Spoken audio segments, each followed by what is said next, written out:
Joe.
Jake Parson. Well, by golly, it's good to see you.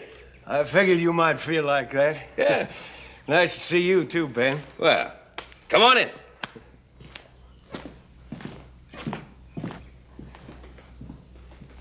Not many days happen like this, Ben. I figure a man ought to enjoy them while he can. Yeah. Like it says in the good book. It ain't what a man's got. It's his begats that counts. Well, Jake, I agree with you there. Guess we're lucky to have our children. You're right. Come into this world with nothing, we go out with nothing. Yeah. What's reason for man's existence if it ain't to look out for his kids? Very little, I guess.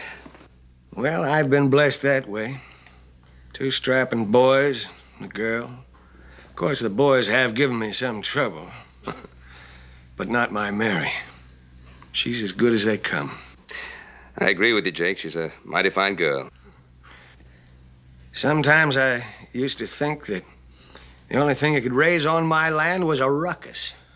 2 years without rain or grass. And when the grass came, fire and rustlers. Well, you've had your share of hard luck, Jake. There's no denying. The Lord's will. Keep working hard and sweating. And things get better. I'm going to send 600 head of cattle to market this year. 600 head? Well, by golly, Jake, that's wonderful. Ben, I want to do my share for the young'uns. Well, every father should. You got good land to spare, I got cattle. And together we can scrape 'em up a nice little spread. Start 'em in right. Yeah. My Mary and your little Joe. Been hoping that'd happen. I'm purely happy it did. Jake, I don't rightly know what you're aiming at. Well, now, a church wedding would have been more to my taste, and a barbecue and a dance after, but... I finally tracked that sorrel down, Pa. How you doing, Mr. Parsons? Well, little Joe, how's Mary? Mary? Joe, sit down. It was bad enough for Mary to elope, but the least you could do would be to bring her back afterwards so we could help celebrate. Hey, Mary eloped, huh? Who with? Oh, now, little Joe, I know about you young'uns. I couldn't be happier.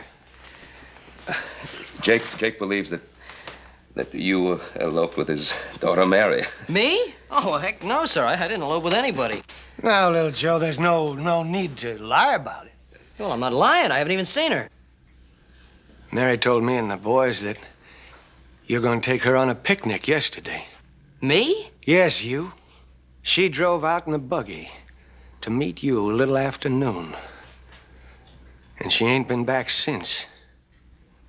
Now, if you didn't elope, suppose you tell me where she was all last night and where she is now. Well, I don't know. I told you I haven't seen her. Where was he last night? My son is old enough to answer for himself. Well, you know where I was. I was out looking for that sorrel. Got late, so I camped in Buckhorn Flats. It's your answer, Jake. Where is she?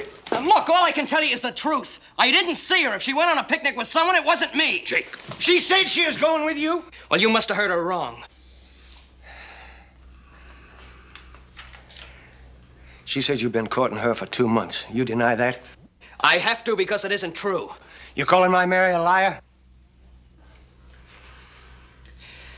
No, sir. I'm saying there must be some mistake. Appears to me there is some kind of mistake. Some bad mistake. Appears to me, too, there's going to be a wedding when my Mary comes home and tells me the truth about all this. Jake, I know you're upset, but my son doesn't lie. Neither does my Mary.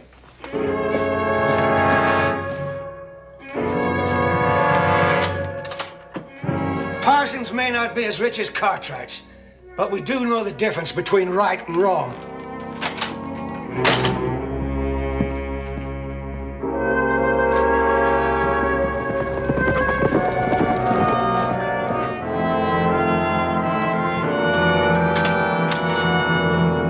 We found Mary, Pa.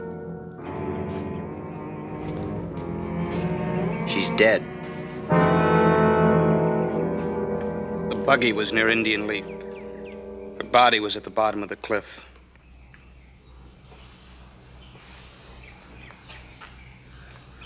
Jake, this is terrible. Is there anything we could do? You Cartwrights have done enough. I want to see my daughter.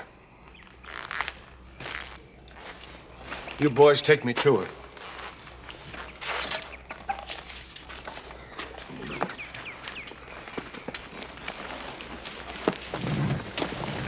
We'll be back.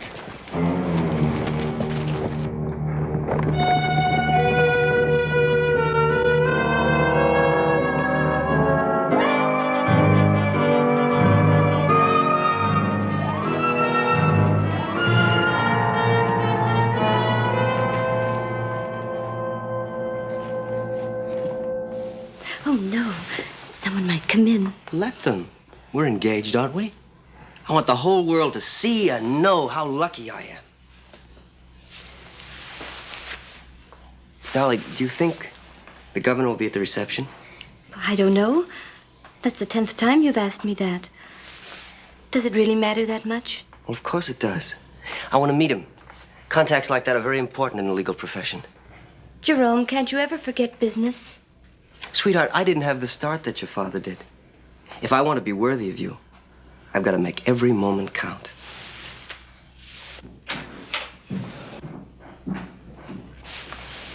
Mr. Cartwright, I didn't know you were coming in this afternoon. Well, we hadn't intended to, Mr. Bell. Well, Betty May. Is Hiram in, please? Yes, sir. I'll tell him you're here. Thank you. Mr. Cartwright to see you, sir. Ben? Little Joe. Well, this is a pleasant surprise. What brings you into Virginia City, Ben? Well, Hiram, trouble. We need your help. Oh, I'm sorry to hear that, Ben. Now, that's what I'm here for. Come in, come in. Hiram, this isn't an ordinary legal matter. You make it sound pretty serious, Ben. Well, it is. It's quite personal. I'll be outside if you want me, Mr. Wood. What do you think the trouble is, Jerome? I've never seen Ben Cartwright so upset. People are always upset when they come to a lawyer's office. That's why attorneys like your father get such large fees. Jerome, that's a fine way to talk about your future father-in-law. If you worked as hard as he does... Darling, I would. But every hour I work is an hour away from you. We'll try working for an hour anyway. I'll be back at 2. We can leave for the reception from here. I'll be waiting for you. Ben, I can understand your concern about this, but I don't see what you got to worry about. If little Joe is chasing a horse in Buckhorn Flat all day, there's no way he can be implicated in the death of this girl. Well, maybe not legally, but Jake Parson and his boys think he is implicated. Well, Ben, it was a terrible tragedy. They were overwrought. Well, I can understand that, but I don't want my son gunned down by someone taking the law into his own hands. Hey, don't you worry about the Parson boys, Pa. I can take care of them. You'll do no such thing. You'll go to the sheriff and give him a full account of your whereabouts these last few days. And, Ben, you tell him what transpired between Jake Parson and yourself. That way, any protecting that needs to be done will come from the law. Well, all right, Hiram. Came to you for advice, if that's what you think we should do. That's what you should do. Well, Roy Coffey will know how to handle it. Yeah. No, Sheriff Coffey's not in town. He's in Carson City on that rustling case. Oh, yeah. The new deputy, Rick Conley, I think, is in charge. You think that'll make any difference, Hiram? I haven't had a chance to get acquainted with Deputy Conley. But just to make sure, I'll send Jerome along with you to see that your statements are taken down properly. Thank you. Jerome, will you step in, please? Yes, sir. Jerome, I want you to go to the sheriff's office with Ben and little Joe. They're going to make a statement. And I want you to protect their interest and see that it's recorded correctly. Do you want that taken care of immediately, sir? You know, Betty May and I do at the reception. Well, that'll have to wait. Of course. Is this Ponderosa business? Well, not exactly. Little Joe's going to make a statement as to his whereabouts at the time of Mary Parson's death. Mary Parson? I hadn't heard. Her body was found at the bottom of Indian Leap.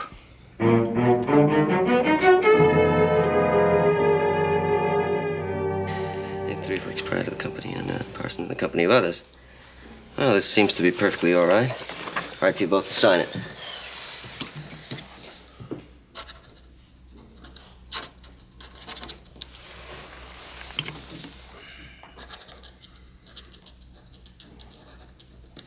I'll just witness it.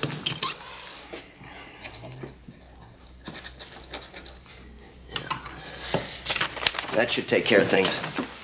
Unless there's an inquest. Inquest? Well, I see no reason for an inquest. It's obviously a case of accidental death. Well, maybe it was and maybe it wasn't. That's not for me to decide. That's up to the coroner. Well, I feel that an inquest would be completely out of order in a case like this. Well, mister, I don't care what you feel. I'm running this office until Sheriff Coffey gets back, and I'm not about to decide anything until Doc Martin tells me whether it looks to him like this girl was hit, choked, shot, or whatever before she took that fall. We can understand your position, Rick, and we'll go along with anything that's necessary. Do you want us to stay in town? Might be a good idea, Mr. Cartwright. Jake and his boys brought the girl's body in. Doc Martin's making the examination right now. You gentlemen will excuse me. I'm late for an appointment. However, I must advise you that even if there is an inquest, there's no need for you to stay in town. There was no witness to involve little Joe. I'll be able to handle everything at the proper time. Thank you, Mr. Bell. Bye, sir.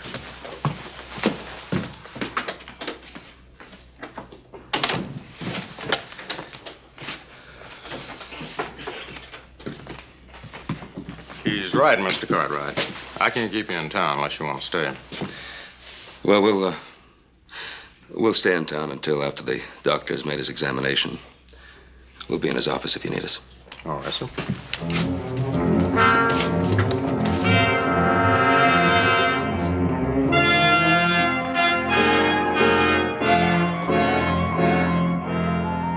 What's the doctor going to be able to tell us? I don't know. The more information we have, the better we'll be able to reason with Jake Parson.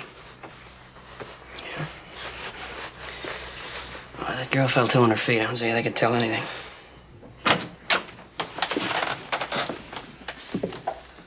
Doctor, were you able to reach any conclusion? There's one conclusion that was easy to reach. What was that? Every bone in her body was broken. Was there anything to indicate that, well, it was anything but an accident? Not specifically. Well, then it was an accident, then. Could have been.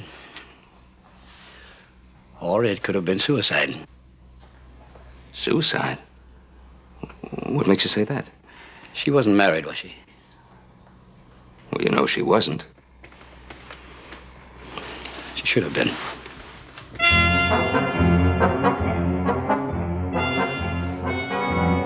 A son. Oh, Pi. I was never even alone with her. I'm gonna have to tell this Deputy Connolly right away. I guess you know that, Ben. Yeah, I know that. I was just thinking about what Jake Parsons gonna do when he finds out the truth. Well, thank you, Doctor. Don't you better go home?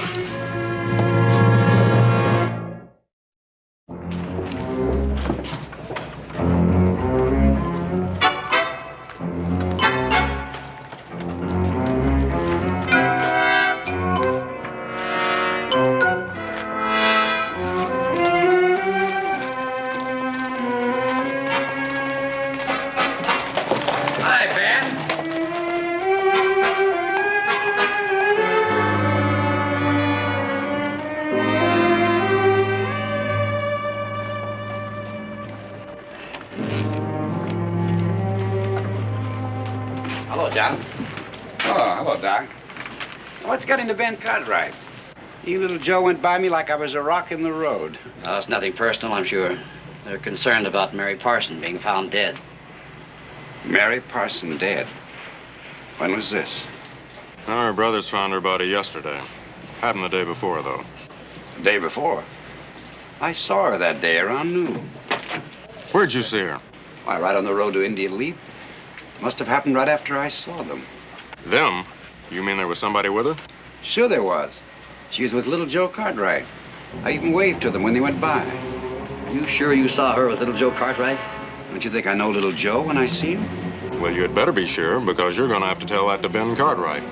Tell Ben Cartwright why? Because as soon as you've signed a statement to that effect and everything's legal, you're going with me out to the Ponderosa to arrest little Joe for murder. Doc, you better witness this. All right. Mr. Hardner?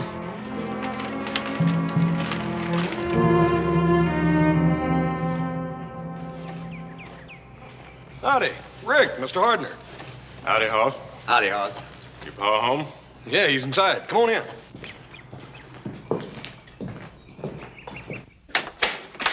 Come on in, man. John. Deputy. Well, come on in, gentlemen. Sit down. Thank you, Mr. Cartwright, but we're here on official business. Oh, well, what does that mean? You go ahead and tell him what you told me, Mr. Hardner. Sorry as I am to say it, Ben. I saw little Joe and Mary Parson driving up toward Indian Leap day before yesterday. You what? You were in Parson's buggy, little Joe. Your paint horse was tied on behind. Mr. Hardner, that's not the truth. I wish it'd been somebody else that saw you, Joe. It ain't easy to do this to a friend.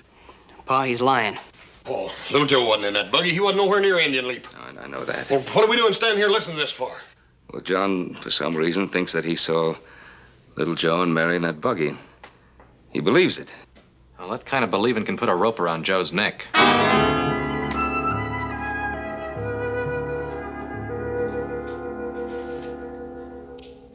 And you still say that you weren't there. Of course, I say it. I wasn't within 20 miles of that place. All right. Comes down to your word against Mr. Hardner's. In a case like that, a jury's gonna have to decide it. I'm sorry, Joe, but I'm gonna have to take you in.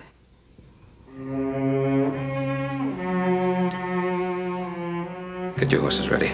We're going to town.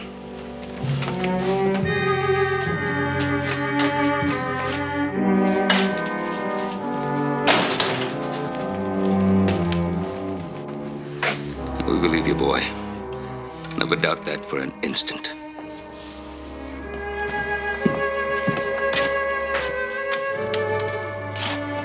I'll take that, Joe.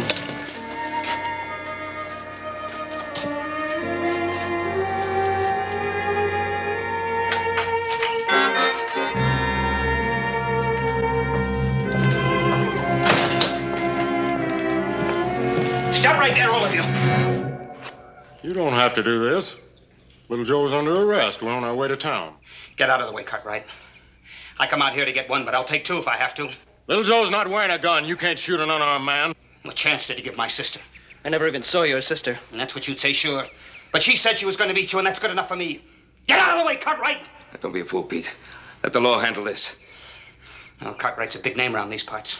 One kind of law for you and another kind for the rest of us. That isn't true, Pete. Not this time, it ain't. I'm going to have me an eye for an eye.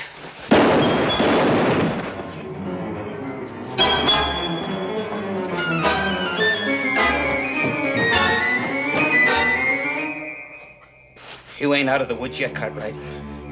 Wait till my pa and brother hear about this.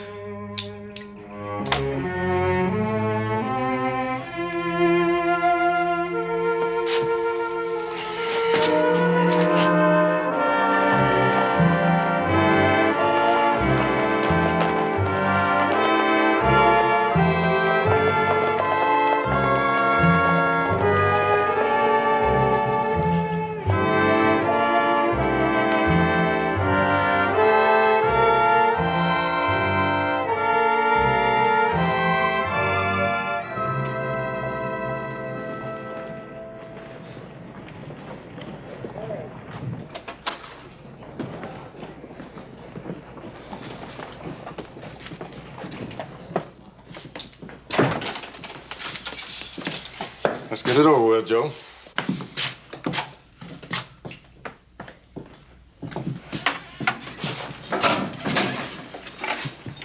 Well, I'll say it again. I wasn't within 20 miles of Indian Leap. Then you got nothing to be afraid of. Now, haven't I? All I saw was a rabbit, a buck, and that sorrel. They gonna testify on my behalf? Well, I guess somebody better tell Jake Parson about Pete. Don't worry. I don't doubt that all the Parsons have heard about it by now. Yeah, I guess you're right. I gotta say hi to Wood. You boys coming along? No, we'll keep Joe company. Yeah, make sure you don't get no uninvited company. That's a good idea.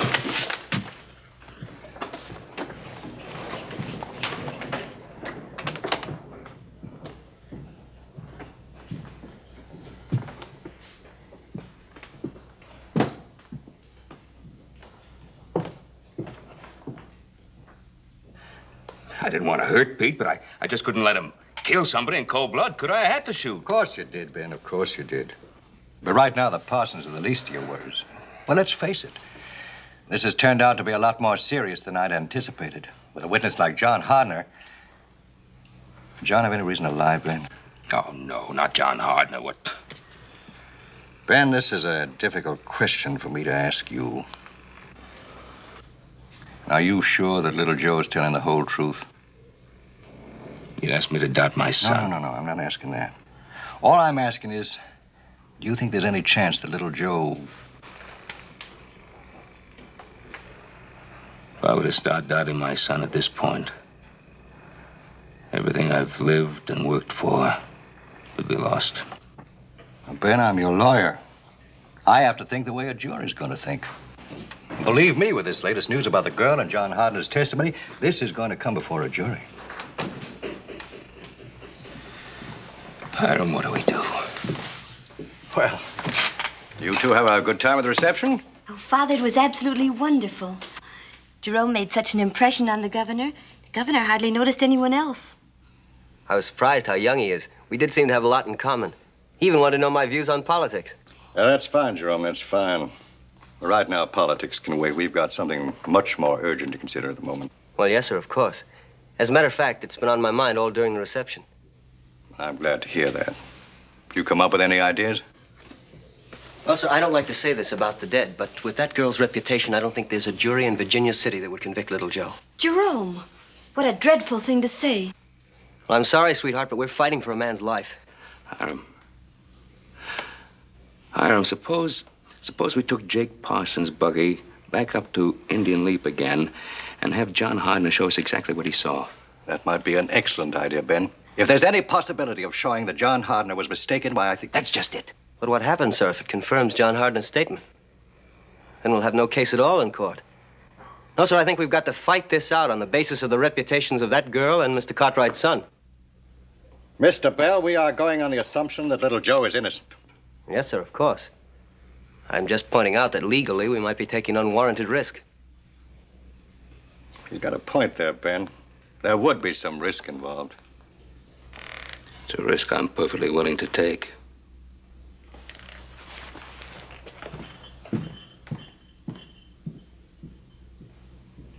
I hope we don't regret this, Mr. Wood.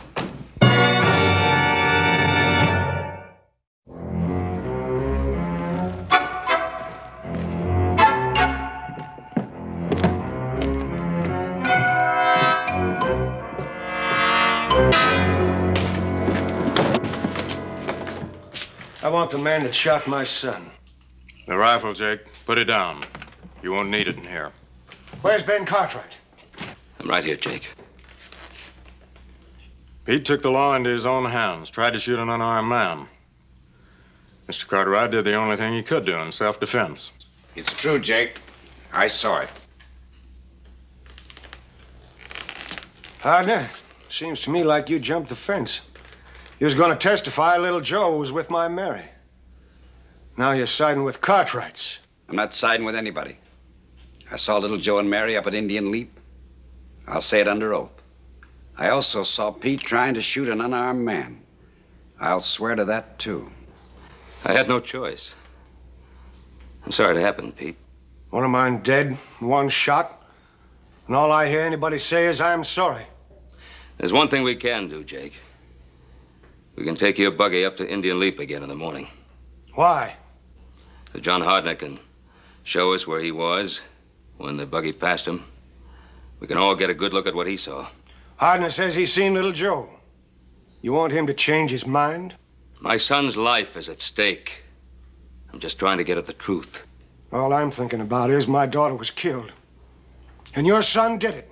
Well, now, supposing it wasn't little Joe. Suppose it was somebody else. Wouldn't you want to know who it was? All right, boys. We'll give him that chance. But if we find what I think we will, there won't be no need of holding a trial.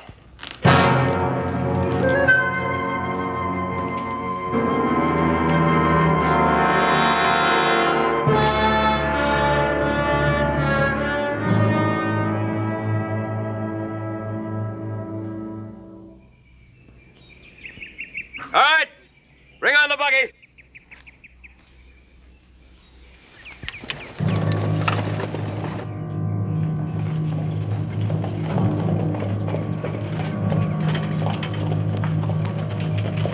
Hold it.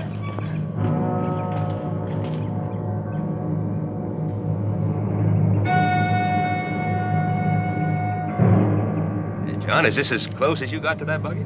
Just about the exact spot, Ben. Well, we can't see the man's face, and we're afoot. How can you see him sitting as high as you are? I didn't say I could see his face from here. I sure saw his paint horse tied on behind the buggy. He probably turned and looked when you got down on the road. Stop putting words in his mouth. Move the buggy on down the road. Now you ride down to the road and make your turn.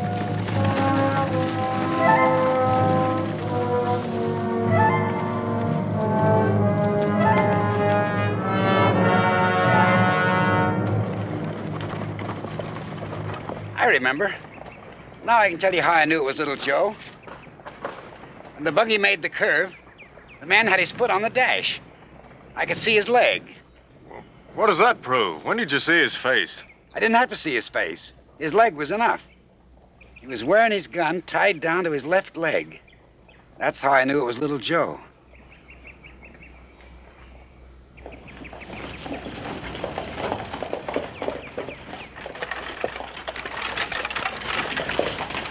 Well, what'd you find out? Just what we knew we'd find. Well, Deputy, what do you say now? Inquest will be in my office at 2 o'clock. I'm just seeing to it that whatever needs doing is done proper and legal. My sister's dead. The man that pushed her off that cliff is still alive. You call that legal and proper? I said there'd be an inquest and a trial. There'll be a trial and a hanging. We heard what you said, Mr. Hardner. And if you don't say it again so everybody can hear, you won't live to get off that witness chair.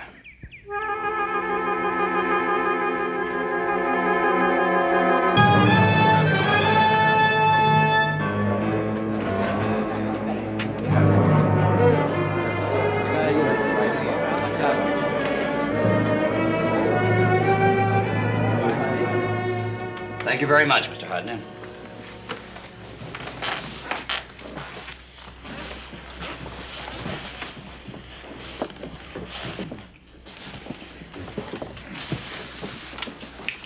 Will the foreman of the coroner's jury please rise? Have you reached a verdict? Yeah, we sure have. State it. Mary Parson was murdered by little Joe Cartwright. Jim, you know better than to say that. All you're to determine is the cause of death. Anything else will be decided by a judge and jury at the proper time. Well, that is the cause of death. Little Joe Cartwright pushed her off of that cliff. If the jury finds that she died by violence, it'll have to be it. Deputy Conley.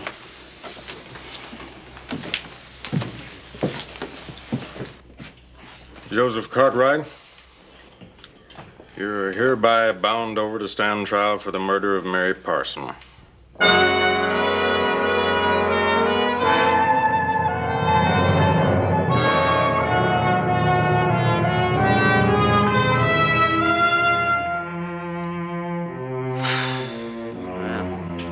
Never thought owning a paint pony and being left-handed could get a fellow in so much trouble. Hiram, the boys and I know that Joseph didn't murder Mary Parson. I don't care what anybody says. He didn't do it. Pa, wait a minute. What? What Joe just said about the pony and being left-handed. No? What about it? Well, now, Hardner didn't say he saw the man's face. He just said he saw a pink pony and a left-handed gun. Yeah, it was enough to hang me. Yeah, but is it? What are you driving at, Adam? Well, why would Mary Parson tell her father that she was going out with little Joe when we know that she wasn't? Yeah. Why would she, Paul? Well, obviously because she didn't want her father to know that she was going out with whoever it was. Yeah, and whoever it was must have a left-handed gun and a paint pony, right? How about that, Hiram? Fine, but how do we prove it? Well, first let's find this whoever it was. Hoss, you check with the harness makers.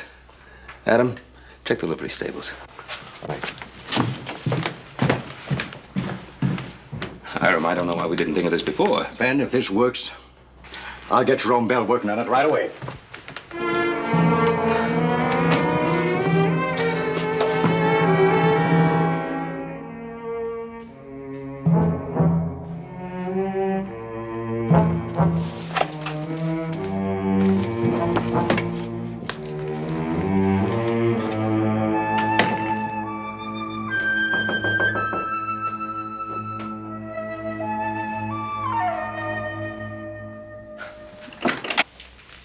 Sweetheart, what a surprise.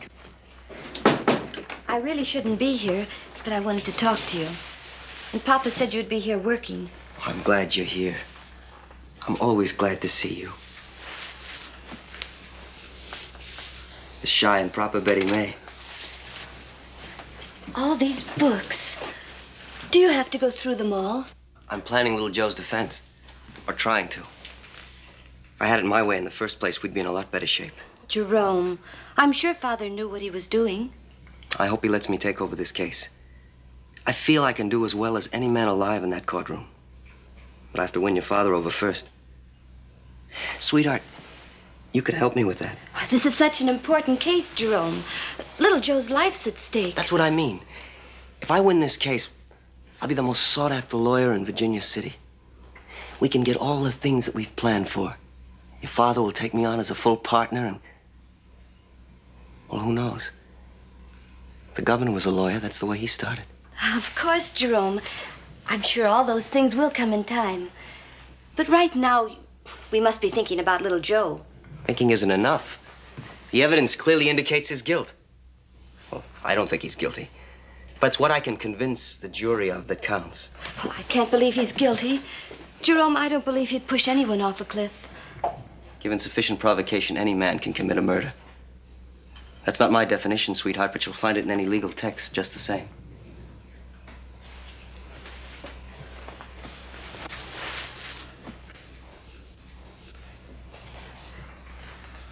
It was such a shuddery feeling sitting in that buggy on Indian Leap. I dreamed about that girl, only she didn't have a face. You know, I always was a little envious of her. She was such a pretty girl. I never paid much attention to her. She was cheap and flashy. let's not talk about morbid things, darling. Let's talk about us. You will help me with your father.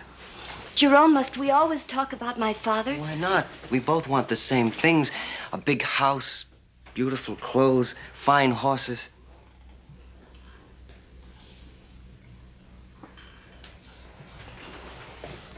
I just want happiness.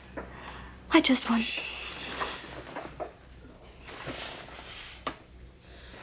No. I have to say this, Jerome.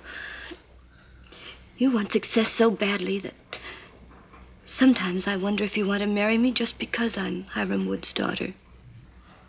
You silly girl. You know better than that.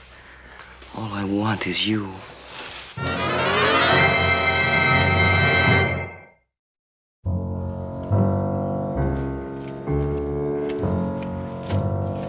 Cartwright, I'd like a word with you.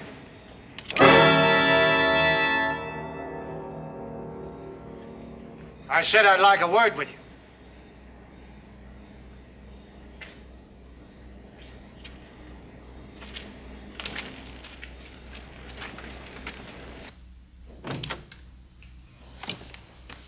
Well, to what do I owe this unexpected pleasure, huh?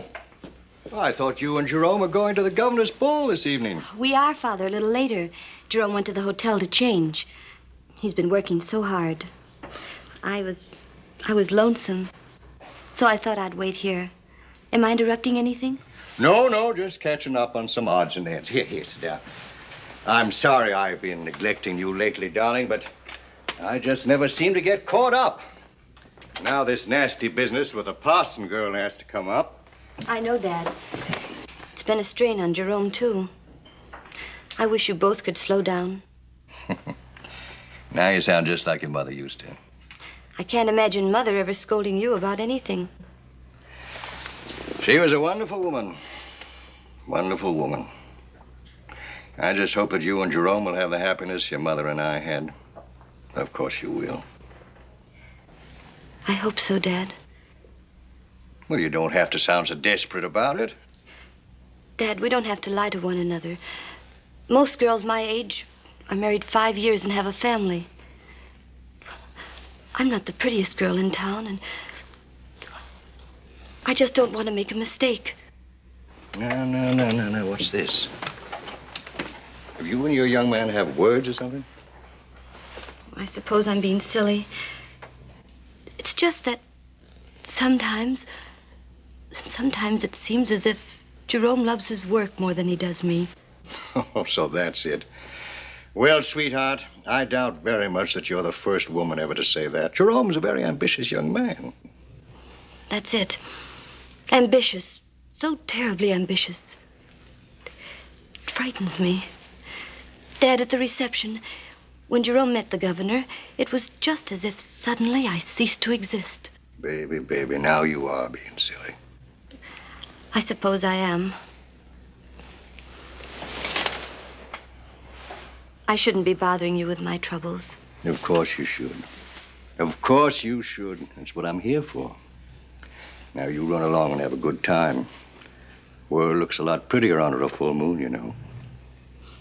Thanks for talking to me, Dad.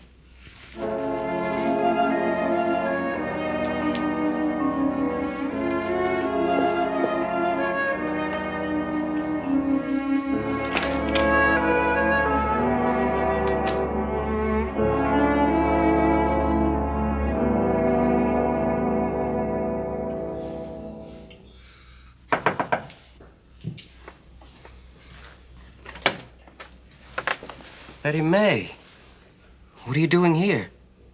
Is anything wrong? No, there's nothing wrong. I just wanted to see you. You shouldn't have come here.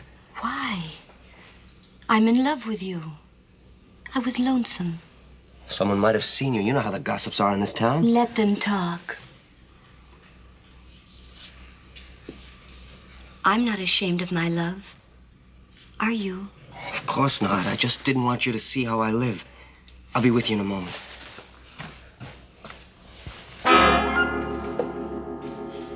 But I want to see where you live. want to know everything about you. I want to know every thought you have. Come on, sweetheart, let's go. Who's the girl in the picture? Well, just some girl, nothing important. That's a picture of Mary Parson, isn't it? I picked it up today in connection with the trial. You knew her, didn't you? Betty May, you're being unreasonable. Being a lawyer, I meet many people. If you had told me, I wouldn't have cared. I knew there were other women. Jerome, why did you lie to me? There wasn't anything to tell you. There wasn't anything between us. Then why did you lie? Well, I didn't want your father to know. I was afraid he might object. Darling, please, let's forget it. She was very lovely, wasn't she? She was prettier than I am. Younger and prettier. That isn't so. You're the prettiest girl I've ever seen. Darling, I love you. Don't you know that? No, I don't know it. I wish I did, but it isn't so. I guess I knew that right from the start. How can you say that? After all the plans we've made. A big house, fine clothes, the best carriage in town, the governor's mansion. Those were your plans, Jerome, not mine. Well, what's wrong with that? Why do you object to those things? Mary Parson couldn't get them for you, could she? I told you to forget about Mary Parsons. Can you forget her? She was nobody. She was cheap. She was trying to blackmail me. She was going to go to you. You killed her. No. It was an accident, sweetheart. We went for a ride. It'll be all right. I'll win the case. Little Joe will go free, and we can get all the things that we've always wanted.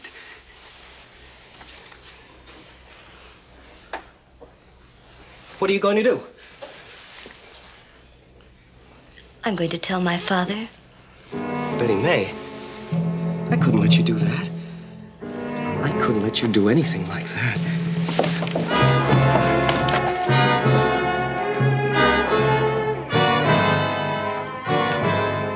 Betty May. Betty May.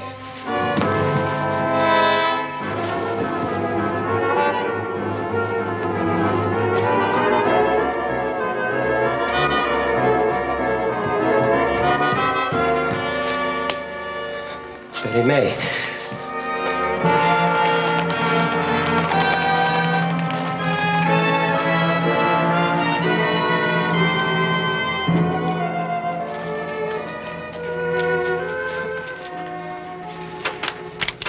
Right there, Cartwright. Don't move.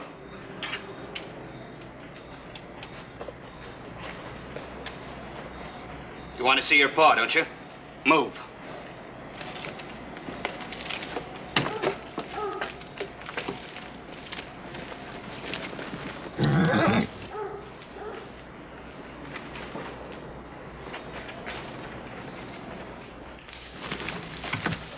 What's this all about, Pa? Oh, these stupid people think they can take the law into their own hands. We don't think it, we know it. We're gonna move on that jail, take out your son, and string him up. Little Joe didn't kill your Mary. We got the proof. There's a bill of sale for a paint pony. Let's see. Here's one for a left-handed holster signed by John Solly. Jerome Bell. That's right. Do you believe us now, Jake? I hope this ain't a Cartwright trick. All right. We're gonna pay a visit to Mr. Jerome Bell. All right, boys.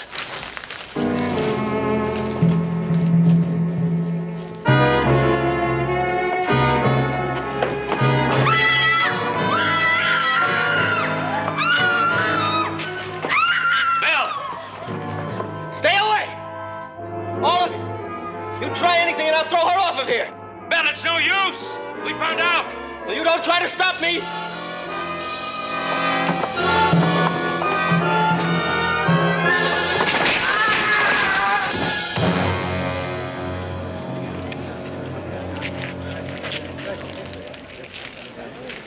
You better go to your daughter.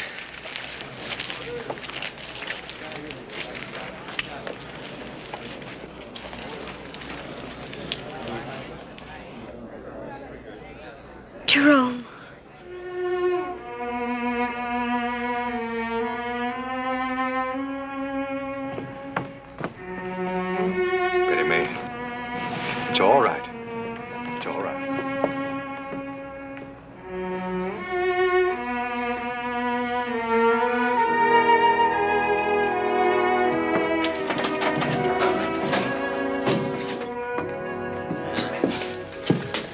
don't think I could ever get used to living in there? Good to have you out, Joe. Oh, I don't know. It's been kind of peaceful around the Ponderosa the last couple of days.